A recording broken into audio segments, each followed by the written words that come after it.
10 पो 1705 ईस्वी।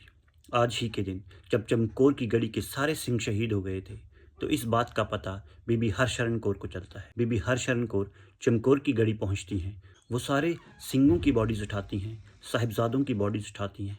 अरदास के उपरंत उनका संस्कार करती हैं। जब मुगल फौज को आग की लपटें नजर आती हैं, तो वो उस तरफ भागते हैं।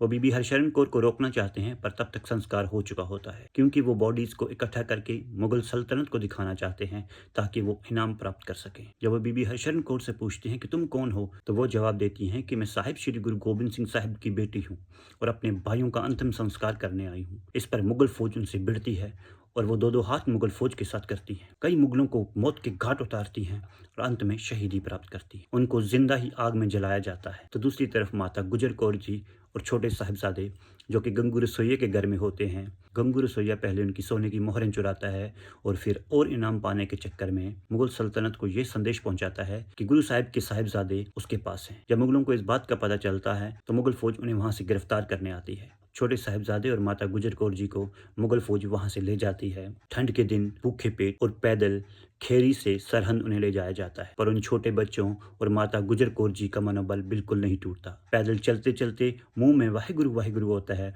और एक दूसरे का मनोबल बढ़ाते हैं। सरहंद पहुंच के उनको ठंडे बुर्ज में कैद किया जाता है, ताकि शीतल ठंडी हवा उनका मनोबल टूट सके। पर वो गुरु के लाल और उनका मनोबल तोड़ना किसी के बस में न था। माता गुजर कौर जी उनको उनके दादाजी गुरु तेग बहादुर साहब जी की कुर्बानी याद दिलाती हैं, सिंहों की शहीदियों के बारे में बताती हैं और उनका मनोबल और बढ़ाती हैं। छोटे साहिबजादे साहिबजादा जोरावर सिंह और साहिबजादा फतेह सिंह ध्यान से अपनी दादी माँ की कहानियाँ सुनते हैं और वाहिगुरु में लीन रहते हैं। मुगल सल्तनत तो बेखबर बेवकूफ़ थी। उनको ये लगता था कि वो छोटे बच्चों को डरा के ललचा के इस्लाम धर्म कबूल करवा लेगी, पर उनको क्या पता कि वो बहादुर कौम के बहादुर पिता बहादुर दादे के पोते हैं, जिनका सामना सरसा नदी का उफान, तेज हवाएं और दुनिया की कोई भी ताकत नहीं कर सकती।